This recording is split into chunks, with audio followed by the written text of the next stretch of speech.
सर्वमंगल मांगले शिवेर सर्वाध साधिके शरण्ये त्र्यंबके गौरी नारायणी नमोस्तते। ओम दुर्गाय नमः। आप सभी को नवरात्रि के चौथे दिन की ढेर सारी शुभकामनाएं।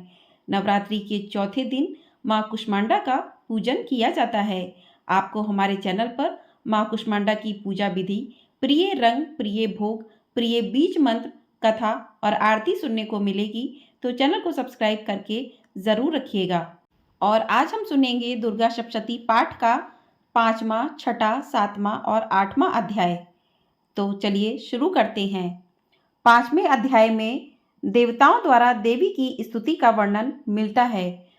महर्षि मेधा ने कहा, पूर्व काल में शुंभ निशुंभ नामक असुरों ने अपने बल के मद से इंद्र का त्रिलोकी का राज्य और यज्ञों के भाग छीन लिए, और वह दोनों इसी प्रकार सूर्य, चंद्रमा, धर्मराज और वरुण के अधिकार भी छीनकर स्वयं भी उनका उपयोग करने लगे। वायु और अग्नि का कार्य भी वही करने लगे। इसके पश्चात उन्होंने जिन देवताओं का राज्य छीना था उनको अपने अपने स्थान से निकाल दिया। इस तरह से अधिकार छीने हुए दैत्यों तथा दैत्यों द्वारा निकाले हुए देवता अपराजिता देवी का स्मरण करने लगे कि देवी ने हमको वर दिया था कि मैं तुम्हारी संपूर्ण विपत्तियों को नष्ट करके रक्षा करूंगी। ऐसा विचार कर सब देवता हिमालय पर गए और भगवती विष्णु माया की स्तुति करने लगे। देवताओं ने कहा, देवी को नमस्कार है, शिव को नमस्कार है, प्रकृति और भद्रा को नमस्कार है। हम लोग रौद्र, नित्या और गौरी को नमस्कार करते हैं। ज्योत्सनामयी, चंद्र रूपिणी व सुख रूपा देवी को निरंतर नमस्कार है। अनागतों का कल्याण करने वाली बुद्धि और सिद्धि रूपा देवी को हम बार बार नमस्कार करते हैं। और नैऋति राजाओं की लक्ष्मी तथा सरवाड़ी को नमस्कार है। दुर्गा को दुर्ग स्थलों को पार करने वाली दुर्गपारा को सारा सर्वकारिणी ख्याति कृष्ण और धूम्र देवी को सदैव नमस्कार है। अत्यंत सौम्य तथा अत्यंत रौद्र रूपा को हम नमस्कार करते हैं। उन्हें हमारा बारंबार प्रणाम है। जगत की आधारभूत कृति देवी को बार बार नमस्कार करते हैं। जिस देवी को प्राणी मात्र विष्णु माया कहते हैं उसको नमस्कार है, उसको नमस्कार है, उसको नमस्कार है। जो देवी संपूर्ण प्राणियों में चेतना कहलाती हैं उसको नमस्कार है, उसको नमस्कार है, उसको नमस्कार है। जो देवी संपूर्ण प्राणियों में बुद्धि रूप में स्थित है उसको नमस्कार है, नमस्कार है, नमस्कार है। जो देवी सब प्राणियों में निद्रा रूप में विराजमान है उसको नमस्कार है, उसको नमस्कार है, उसको नमस्कार है। जो देवी संपूर्ण प्राणियों में क्षुधा रूप से विराजमान है उसको नमस्कार है, उसको नमस्कार है, उसको नमस्कार है। जो देवी संपूर्ण प्राणियों में छाया रूप में स्थित है उसको नमस्कार है, उसको नमस्कार है, उसको नमस्कार है। जो देवी सब प्राणियों में शक्ति रूप में स्थित है उसको नमस्कार है, उसको नमस्कार है, उसको नमस्कार है। जो देवी संपूर्ण प्राणियों में त्रष्टा रूप में स्थित है उसको नमस्कार है, उसको नमस्कार है, उसको नमस्कार है। जो देवी सब प्राणियों में शांति रूप में स्थित है उसको नमस्कार है, उसको नमस्कार है, उसको नमस्कार है। जो देवी सब प्राणियों में जाति रूप में स्थित है उसको नमस्कार है, उसको नमस्कार है, उसको नमस्कार है। जो देवी सब प्राणियों में लज्जा रूप में स्थित है उसको नमस्कार है, उसको नमस्कार है, उसको नमस्कार है। जो देवी संपूर्ण प्राणियों में श्रद्धा रूप में स्थित है उसको नमस्कार है, उसको नमस्कार है, उसको नमस्कार है। जो देवी संपूर्ण प्राणियों में कांति रूप में स्थित है, जो देवी सब प्राणियों में लक्ष्मी रूप में स्थित है उसको नमस्कार है, उसको नमस्कार है। जो देवी संपूर्ण प्राणियों में व्रति रूप में स्थित है उसको नमस्कार है, उसको नमस्कार है, उसको नमस्कार है। जो देवी सब प्राणियों में स्मृति रूप में विराजमान है उसको नमस्कार है, उसको नमस्कार है, उसको नमस्कार है। जो देवी सब प्राणियों में दया रूप में स्थित है उसको नमस्कार है, उसको नमस्कार है। जो देवी सब प्राणियों में दृष्टि रूप में स्थित है उसको नमस्कार है। जो देवी संपूर्ण प्राणियों में मात्र रूप में स्थित है, उसको नमस्कार है। उसको नमस्कार है। जो देवी संपूर्ण प्राणियों में भ्रांति रूप में स्थित है, उसको नमस्कार है। उसको नमस्कार है। जो देवी संपूर्ण प्राणियों में नित्य व्याप्त रहती हैं, उसको नमस्कार है। उसको नमस्कार है। जो देवी चैतन्य रूप में इस संपूर्ण संसार को व्याप्त करके स्थित है, उसको नमस्कार है। पूर्व काल में देवताओं ने अपने अभिष्ट फल पाने के लिए जिसकी स्तुति की है और देवराज इंद्र ने बहुत दिनों तक जिसका सेवन किया है, वह कल्याण की साधना भूता ईश्वरी हमारा कल्याण और मंगल करें तथा सारी विपत्तियों को नष्ट कर डालें। असुरों के सताए हुए हम संपूर्ण देवता उस परमेश्वरी को इस समय नमस्कार करते हैं तथा जो भक्ति पूर्वक स्मरण किए जाने पर तुरंत ही सब विपत्तियों को नष्ट कर देती है, वह जगदम्बा इस समय भी हमारा मंगल करके हमारी समस्त विपत्तियों को दूर करे। महर्षि मेधा ने कहा, हे राजन, इस प्रकार जब देवता स्तुति कर रहे थे तो उसी समय पार्वती देवी गंगा में स्नान करने के लिए आईं। तब उनके शरीर से प्रकट होकर शिवा देवी बोली, शुंभ दैत्य के द्वारा स्वर्ग से निकले हुए और निशुंभ से हारे हुए यह देवता मेरी स्तुति कर रहे हैं। पार्वती के शरीर से अंबिका निकली थी, इसलिए उसको संपूर्ण लोक में कौशिकी कहते हैं। कौशिकी के प्रकट होने के पश्चात पार्वती देवी के शरीर का रंग काला हो गया और वह हिमालय पर रहने वाली कालिका देवी के नाम से प्रसिद्ध हुई। फिर शुंभ और निशुंभ के दूत चंड मुंड वहां आए और उन्होंने परम मनोहर रूप वाली अंबिका देवी को देखा। फिर वह शुंभ के पास जाकर बोले, महाराज, यह अत्यंत सुंदर स्त्री हिमालय को प्रकाशित कर रही है। वैसा रंग रूप आज तक हमने किसी स्त्री में नहीं देखा। असुरोशर, आप यह पता लगाएं कि वह कौन है और उसको ग्रहण कर लें।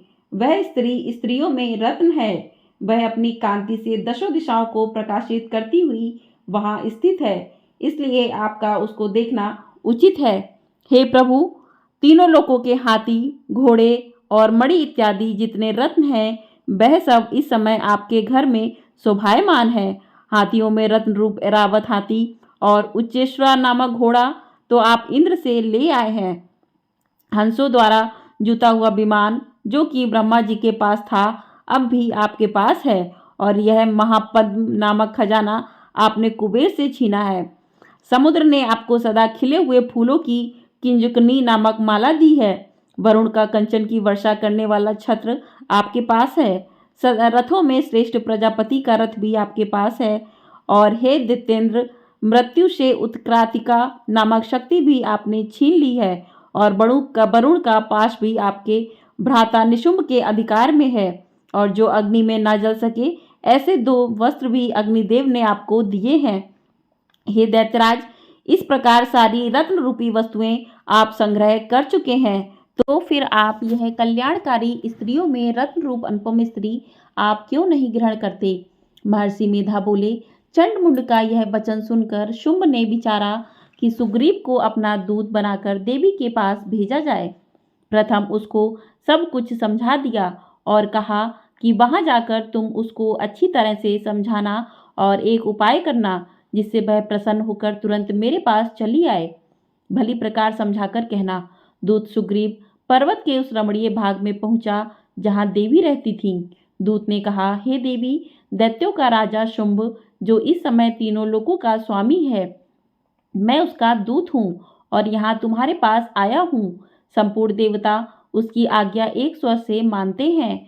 अब जो कुछ उसने कहला भेजा है वह सुनो। उसने कहा है, इस समय संपूर्ण त्रिलोकी मेरे वश में है और संपूर्ण यज्ञों के भाग को पृथक पृथक मैं ही लेता हूँ, और तीनों लोकों में जितने श्रेष्ठ रत्न हैं वह सब मेरे पास हैं। देवराज इंद्र का वाहन ऐरावत मेरे पास है जो मैंने छीन लिया है। उच्चेश्वरा नामक घोड़ा जो चीर सागर मंथन करने से प्रकट हुआ था, उसे देवताओं ने मुझे समर्पित किया है। हे सुंदरी, इसके अतिरिक्त और भी जो रत्न भूषण पदार्थ देवताओं के पास थे वह सब मेरे पास हैं। हे देवी, मैं तुम्हें संसार की स्त्रियों में रत्न मानता हूँ, क्योंकि रत्नों का उपभोग करने वाला मैं ही हूँ।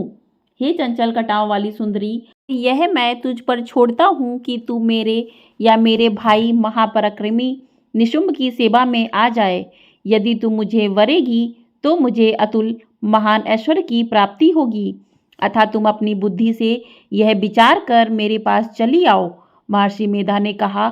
दूत के ऐसा कहने पर संपूर्ण जगत का कल्याण करने वाली भगवती दुर्गा मन ही मन मुस्कुराई और इस प्रकार कहने लगी। देवी ने कहा, हे दूत, तू जो कुछ कह रहा है वह सत्य है और इसमें किंचित मात्र भी झूठ नहीं है। शुंभ इस समय तीनों लोकों का स्वामी है और निशुंभ भी उसी की तरह पराक्रमी है, किंतु इसके संबंध में मैं जो प्रतिज्ञा कर चुकी हूँ उसे मैं कैसे झुठला सकती हूँ। अर्थात तू मैंने जो प्रतिज्ञा की है उसे सुन। जो मुझे युद्ध में जीत लेगा और मेरे अभिमान को खंडित करेगा तथा बल में मेरे समान होगा, वही मेरा स्वामी होगा। इसलिए शुंभ अथवा निशुंभ यहाँ आए और युद्ध में जीतकर मुझसे विवाह कर ले। इसमें भला देर की क्या आवश्यकता है। दूत ने कहा, हे देवी, तुम अभिमान में भरी हुई हो, मेरे सामने तुम ऐसी बात ना करो। इस त्रिलोकी में मुझे तो ऐसा कोई दिखाई नहीं देता जो कि शुंभ और निशुंभ के सामने ठहर सके। हे देवी, जब अन्य देवताओं में से कोई शुंभ व निशुंभ के समान युद्ध में ठहर नहीं सकता, तो तुम जैसी स्त्री उनके सामने रणभूमि में क्या ठहर सकेगी। जिन शुंभ आदि असुरों के सामने इंद्र आदि देवता नहीं ठहर सके, तो फिर तू अकेली स्त्री उनके सामने कैसे ठहर सकेगी।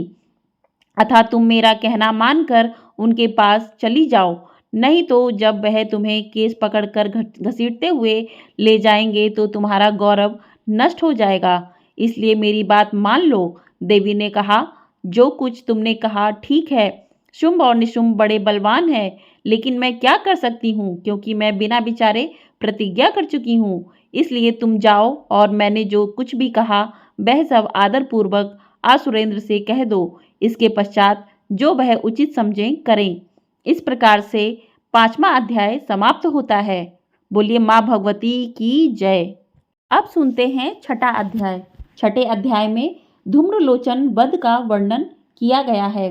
महर्षि मेधा ने कहा, देवी की बात सुनकर दूत क्रोध में भरा हुआ वहां से आसुरेंद्र के पास पहुंचा और सारा वृतांत उसे कह सुनाया। दूत की बात सुन आसुरेंद्र के क्रोध का पारावर न रहा और उसने अपने सेनापति धूम्रलोचन से कहा, धूम्रलोचन, तुम अपनी सेना सहित शीघ्र वहां जाओ और उस दुष्टा के केशों को पकड़कर उसे घसीटते हुए यहाँ ले आओ। यदि उसकी रक्षा के लिए कोई दूसरा खड़ा हो, चाहे वह देवता, यक्ष अथवा गंधर्व ही क्यों ना हो, उसको तुम अवश्य मार डालना। महर्षि मेधा ने कहा। शुंभ के इस प्रकार आज्ञा देने पर धूम्रलोचन 60,000 राक्षसों की सेना को साथ लेकर वहां पहुंचा और देवी को देख ललकार कर कहने लगा, अरे तू अभी शुंभ और निशुंभ के पास चल। यदि तू प्रसन्नता पूर्वक मेरे साथ ना चलेगी तो मैं तेरे केसों को पकड़ घसीटता हुआ तुझे ले चलूंगा। देवी बोली, असुरेंद्र का भेजा हुआ तेरे जैसा बलवान यदि बलपूर्वक मुझे ले जावेगा तो ऐसी दशा में मैं तुम्हारा क्या ही कर सकती हूँ। महर्षि मेधा ने कहा। ऐसा कहने पर धूम्रलोचन उसकी ओर लपका, किंतु देवी ने उसे अपनी हुंकार से ही भस्म कर डाला।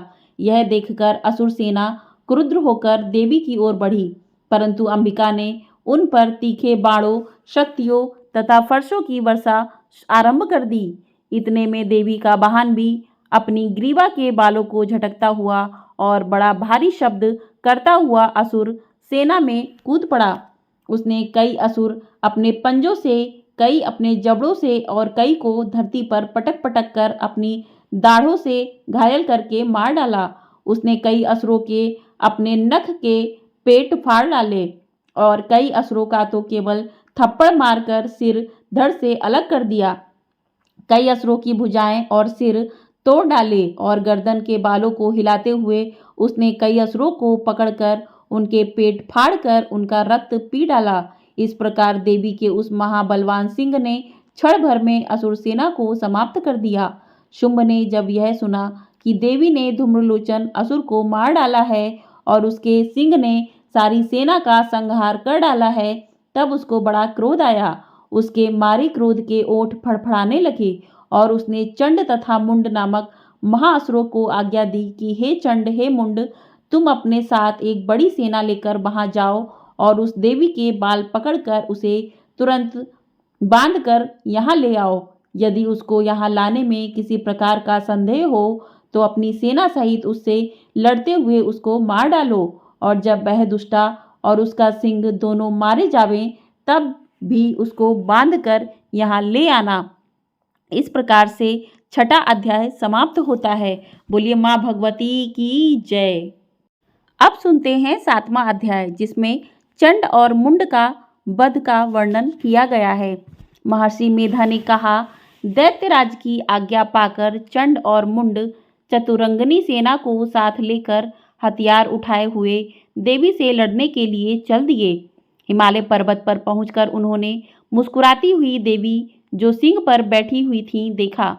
जब असुर उनको पकड़ने के लिए तलवारें लेकर उनकी ओर बढ़े तब अंबिका को उन पर बड़ा क्रोध आया और मारे क्रोध के उनका मुख काला पड़ गया।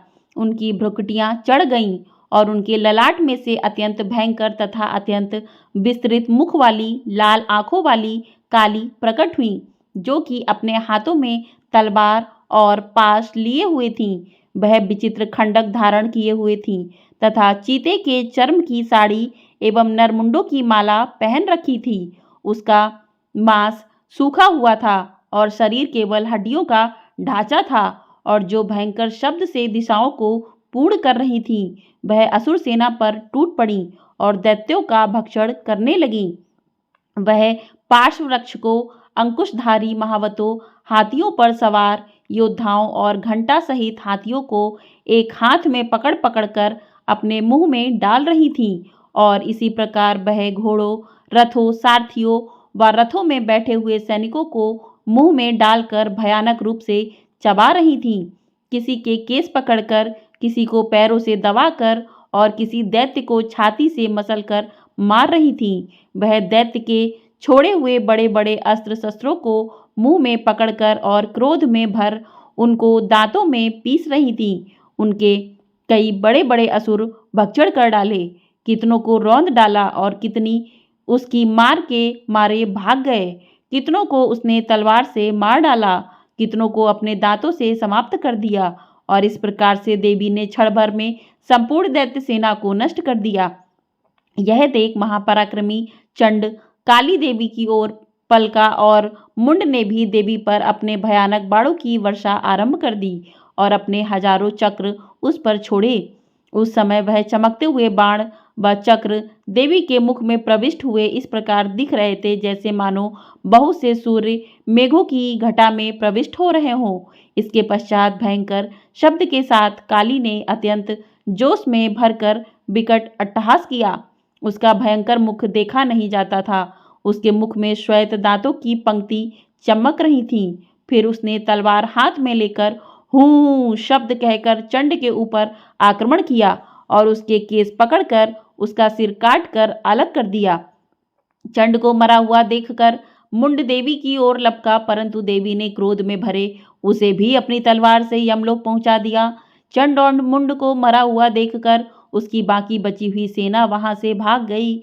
इसके पश्चात काली चंड और मुंड के कटे हुए सिरों को लेकर चंडिका के पास गईं और प्रचंड अट्टहास के साथ कहने लगी, हे देवी, चंड और मुंड दो महादैत्यों को मारकर तुम्हें भेंट कर दिया है। अब शुंभ और निशुंभ का तुमको स्वयं वध करना है। महर्षि मेधा ने कहा, कहाँ वहां लाए हुए चंड और मुंड के सिरों को देखकर कल्याणकारी चंडी ने काली से मधुर वाणी में कहा, हे देवी, तुम चूंकि चंड और मुंड को मेरे पास लेकर आई हो, अतः संसार में चामुंडा के नाम से तुम्हारी ख्याति होगी। इस प्रकार से सातवां अध्याय समाप्त होता है। बोलिए माँ भवानी की जय। अब सुनते हैं आठवां अध्याय, जिसमें रक्त बीज वध का वर्णन किया गया है। महर्षि मेधा ने कहा, चंड और मुंड नामक असुरों के मारे जाने से और बहुत सी सेना के नष्ट हो जाने से असुरों के राजा प्रतापी शंभु ने क्रोध युक्त होकर अपनी संपूर्ण सेना को युद्ध के लिए तैयार होने की आज्ञा दी। उसने कहा, अब उदयुद्ध नामक 86 असुर सेनापति अपनी सेनाओं के साथ युद्ध के लिए जाएं, और कंबु नामक 84 सेनापति भी युद्ध के लिए जाएं, और कोटिवीर नामक 50 सेनापति और धौम्रकुल नाम के 100 सेनापति प्रस्थान करें। कालक, दोहद्र, मौर्य और कालकय यह दैत्य भी मेरी आज्ञा से सजकर युद्ध के लिए कूच करें। भयानक शासन करने वाला असुरों का स्वामी शुंभ इस प्रकार आज्ञा देकर बहुत बड़ी सेना के साथ युद्ध के लिए चल गया। उसकी सेना को अपनी ओर आता देखकर चंडिका ने अपनी धनुष की टंकोर से पृथ्वी और आकाश के बीच का भाग गुंजा दिया। हे राजन, इसके पश्चात देवी के सिंह ने दहाड़ना आरंभ कर दिया और अंबिका के घंटे के शब्दों ने उस ध्वनि को और भी बढ़ा दिया। धनुष की टंकार, शेर की दहाड़ और घंटे के शब्द से पृथ्वी और आकाश के बीच का भाग गूंज उठा, और इसके साथ ही देवी ने अपने मुख को और भी भयानक बना लिया। ऐसे भयंकर शब्द को सुनकर राक्षसी सेना ने देवी तथा सिंह को चारों ओर से घेर लिया। हे राजन, उस समय दैत्यों के नाश के लिए और देवताओं के हित के लिए ब्रह्मा, शिव, कार्तिकेय, विष्णु तथा इंद्र आदि देवों की शक्तियां, जो अत्यंत पराक्रम और बल से संपन्न थीं, उनके शरीर से निकलकर उसी रूप में चंडिका देवी के पास आईं।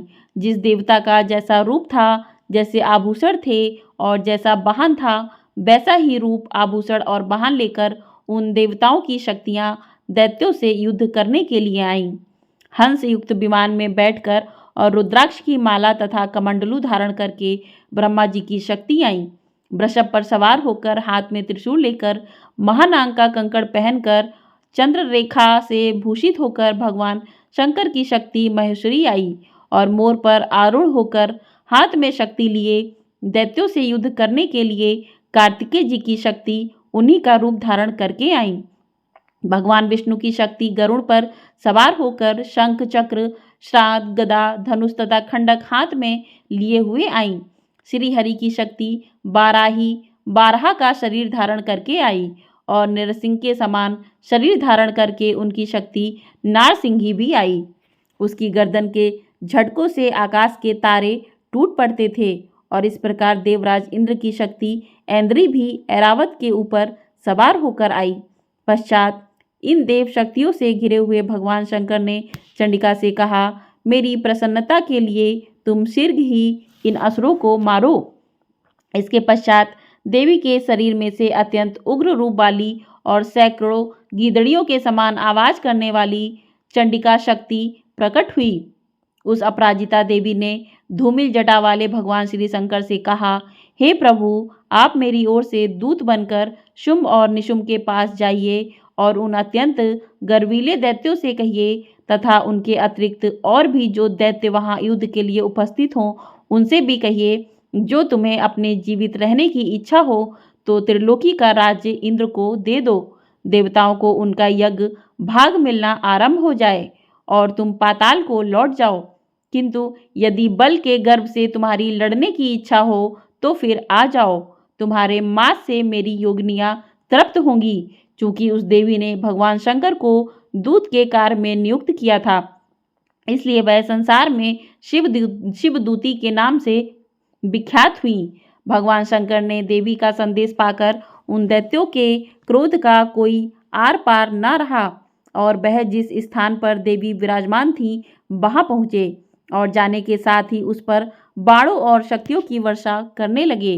देवी ने उनके फेंके हुए बाणों, शक्तियों, त्रिशूल और फरसों को अपने बाणों से काट डाला, और काली देवी उस देवी के साथ आगे खड़ी होकर शत्रुओं को त्रिशूल से विदीर्ण करने लगी और खटबांग से कुचलने लगी।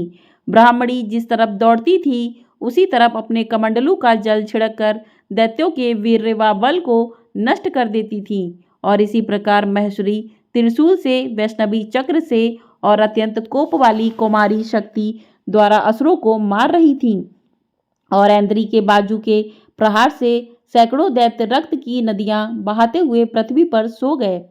बाराही ने कितने ही राक्षसों को अपनी थूथन द्वारा मृत्यु के घाट उतार दिया।